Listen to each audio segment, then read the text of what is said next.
up here. Happy Monday to everybody. It's cold. I don't know where everybody is. I know we're all a little different places, but right now in the South, it's a little cold. It's about 40 degrees. But that's all right because this is the type of year. This is the time of year. This is when it's about staying warm, staying tight, and making sure that you're in good company with great people. Velvet gloves with an iron fist. And I was thinking about a different way position this. Hey, if you're watching this right now and calling me, I'm gonna give you a call right after. Velvet gloves with the iron fist. We're talking about different ways that you can start. We're not different ways you can start. This is about being paying attention to the company that you keep.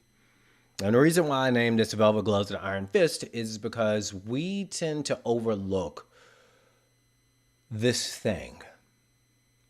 And it's such a huge determining factor when it comes to being successful, when it comes to being more positive, when it comes to just getting out there and celebrating yourself and being who you want to be. And when I say velvet gloves, I mean it's just seemingly benign. Hey, you don't have to have it. Hey, it's okay. You can do anything. But in reality, the iron fist is what hits you. Because in presentation, all you see is this velvet glove. It might look fly, it might have rhinestones, it might look whatever, but it just seems so smooth and so innocent. But reality, what's concealed inside of it is what can shut you down, will shut you down. I've worked with lots of people who've been through this, and also those people have gotten through that. I'm talking about choosing the right partner.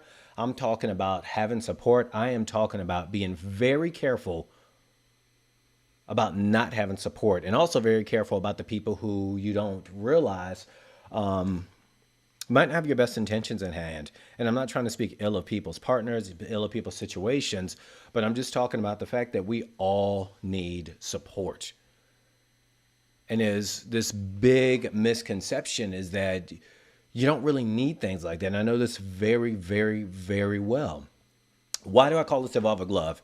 Because we want to go around, and I'm saying we as society, we as social media, that we're doing me, that I got mines, that I'm going to focus on my whole thing, kind of silo myself off. That is a way. I'm not saying it's the smartest way. I'm not saying it's the best way. And it might be a way depending on where you are, because at the very beginning, when I first got started, I didn't have as much support as I do now. And so I did isolate myself, but I recognize the value of support. And I think so many people get stuck right here. I know so many people get stuck right here because one of the things that I end up asking people to do in some way, shape, or form is to venture out and find more people who support you, who believe in you, and who support you the way that you want to be supported. All this week, I'm breaking down this silent killer, how we can get around it. I'm talking about today what we are doing, why you need support. And I think a lot of people miss this and why it becomes a velvet glove, largely because we tend to think we got here by ourselves. We tend to think, hey, I got myself here, I got to get myself out. There's so much nomenclature out there that really does not support the fact that you need this stuff, right? But why do you need support? First up, we all have those days. Every single one of us has those days. I'm not saying it's a, there we go, we're good. I mean, every single one of us needs support. And I'm just talking about this more specifically to persons who are out there that I work with who are trying to set their life up on a whole nother level to create a form of legacy. Support is that thing that will keep you going when you don't feel like you have the strength to keep going. Having someone's belief in you will change your life, because sometimes we think that we're going to get there by ourselves. No, we get there with support of other people, where we'll have more energy, we'll have more people to be with us, we'll have more success, and big thing all, we're going to have more people to celebrate with. Yes, I am talking about celebration because that is a part of success that people tend to think we got to celebrate when we get to the top of the mountain. You celebrate all along the way, but you want to be with people who are believe in you. Now, I'm not only speaking for myself, I'm speaking to the voice of many persons I've heard. And the persons I spoke with last week know exactly what I'm talking about because I kind of went on a rant with them, but they got it. Whenever you are going out, and I know some of us are going through harder times, all of us are going through times where we're adjusting. If one of the top two ways is making sure you're not in your head and being careful who's in your bed. I talked about this last week, closing things out, and I apologize last week for things being I cut things off a little short. My little buddy was around. Y'all might have heard him going pee, and I didn't want him to say anything ridiculous live. But again, it's a support, right? He's there, he's around. Even if it's not necessarily the best thing sometimes when he's going pee, I know he's there. It helps us feel more comfort. But when you come home from a tired, long day, when you come home from a day where you feel like you just got the sugar honey iced tea kicked out of you, when you got somebody there who say tomorrow will be better, when you have someone, and they're not just saying that to give you lip service, they believe in you. They might not understand everything that you're doing, but they believe in you. They believe in you. If you watch my broadcast before, if you know anything about me, you know I'm always referencing my son. I'm always referencing children, because every single thing that we need to be successful as adults, you learned as a child. Everything. Every single thing. Sure, you might have to say that, well, we didn't know, fourth year chemistry. Okay, well, guess what? How many people are really using fourth year chemistry in their everyday lives? Most people get stuck on the basics. The basics right here is the support. Whenever my son is out there doing something, and this happened this weekend, my son was feeling uncomfortable about approaching some new friends. We had a birthday party. He wasn't quite sure what to do. Imagine you're just trying to step into a whole new market. You're stepping into a whole new industry, something that you have never done before. You're going to see lots of similarities here. So when I'm talking to my son, I'm like, hey, Gingerbread, what's going on, buddy? He said, well, I don't think they're going to like me. I'm really shy. And I said, how did you know that? And the first thing he said to me, well, that's what I feel. Feelings are accurate. I'm not going to argue with him about that. That's what they're telling him. Now, my job as, the outside influence and support, the parent, the one who loves him so much, is to get him to step outside of that and maybe go get some realistic data versus the data up here. And going back to, a real life situation. One of my clients comes in. I'm stepping into a new place. I'm stepping into real estate. It's uncomfortable. It's scary. I've got new terminology. I got new things I got to figure out. I've got to understand the market. I got to understand what's going on. Just a completely different new arena, especially if you're coming from corporate America. And, and it's the same kind of thing shows up. I'm not quite sure what to do. Leads to an action. I'm not sure where to start. Leads to an action. And there is some point, and many real estate agents know what I'm talking about. Some of you will, some of you don't. But it's that worry of rejection. That's where a lot of that fear comes from. A lot of it. I wonder if they're going to like me. I wonder if they heard something like this before. I don't want to bother them. I don't want to be a pest. I just don't want to be that person. Who can't relate to that in some way, shape, or form? Maybe you went out on a date. Maybe you weren't quite sure if you had spinach in your teeth. What if you said the wrong thing? Everybody can relate to that on some way, shape, or form. It doesn't have to be necessarily in an industry. But when, back with my son, I'm sitting there, I'm looking at him, and I said, tell me one thing that's different about what you want and what they want. And he just kind of looks at me. I said, aren't those kids over there who want to meet new friends and play? He's like, well, yeah. And I just said, so what are you going to do to get past this? I was like, what are you going to do? Now, notice I didn't say, what can I do to help you? Because I am helping them.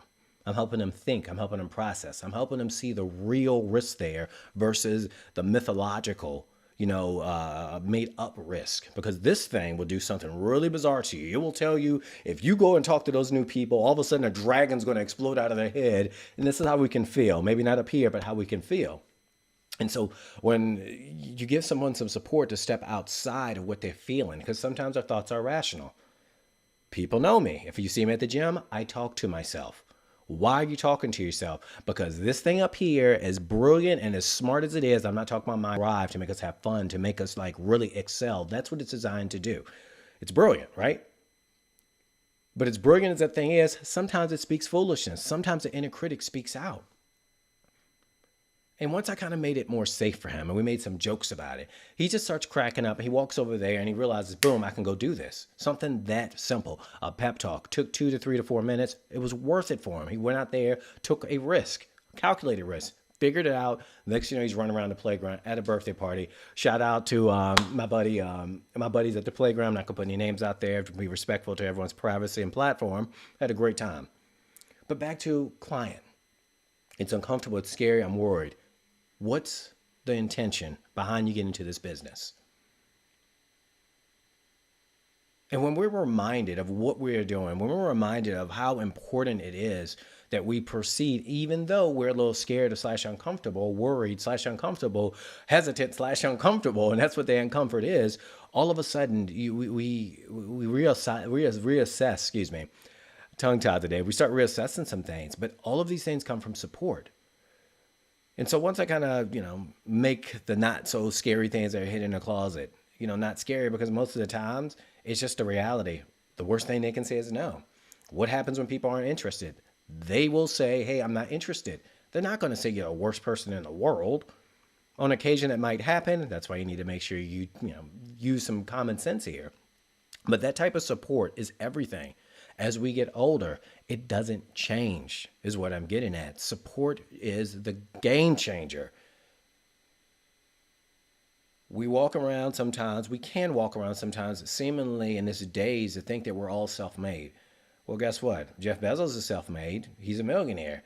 The person who's not achieving what they want, they're self made as well. We only tend to use that term self made when people are successful. It works the same exact way when you're not successful. But the big thing about stepping on that stage when you're by yourself and you get an award, when you're stepping on stage and you become an icon agent, when you step on stage, shout out to my EXP people, you know what I'm talking about. When you're by yourself up there, it is you, but you didn't get there by yourself. We're all a combination, a culmination of many persons who've poured into us, many people who haven't supported us, many people who haven't and who have supported us, many persons who said, hey, you can do it, many persons picked up their phone. Everybody got here with some form of support, and do not underestimate support. Do not. That is how we're kicking off this week. I want everybody to do me a huge favor for some homework. Look at the people who are supporting you in your life right now. Maybe they could say, how's your business going? Maybe they could say how you're doing. Maybe they could just be that person who listens to you every single time, because so many people get stuck because they don't have someone to listen to hear themselves, as I was speaking about earlier. And if you have those people in life, if you're blessed to have those people in your life, do not take those people for granted. The big homework I want for everyone to do today is to tell them thank you. Some of those people might look at you like you're crazy. They might. But if these people matter so much, and you might have to sit back and say, well, they should know this. They might. Talked about this on another broadcast. Just because you think it doesn't mean they know it.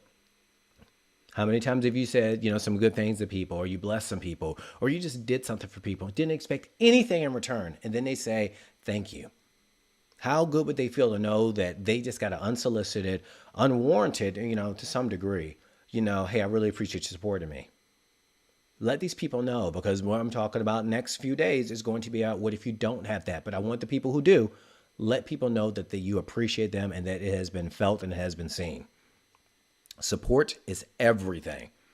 We're going to a tough time of the year for many of us right now. We're stepping into these holidays. These can be great times. These can be good times. These can be amazing time. But I'm going to be teaching people how to get around these things, how to navigate these things, and how to come out fighting 10 times better and make a lot more money along the way with great company. Also, anybody, I'm going to wrap this up. Anybody in the Happy Meals community, if you want to be in a Happy Meals community, shoot me a message. All next week, we are going to be fixing healthy Thanksgiving food together live. I'm going to give you a recipe list, and we're going to be doing this live. You can watch whenever you want. We're starting some great recipes from the Happy Holidays cookbook. More on that later inside the group. But for right now, I want people to remember this. Your homework is to tell people thank you who have supported you, no matter how small. And even if they even push you down, even if those people told you would never be successful and it fired you up, that is support. Maybe those people aren't good to contact. Write it down, burn it, throw it away. But contact them in your heart of hearts if you need to. Be smart here. Let people know what the support has done for you. Just say thank you. Let them know. Get out there. We got a great new show. We're going to be talking a great week this week, diving in all about support, different ways you can get it, how you can how you can manage it. Lots of great client stories. Go out there, be focused, be happy on a happy health, happiness, and everything in between. I'm going to see you all tomorrow.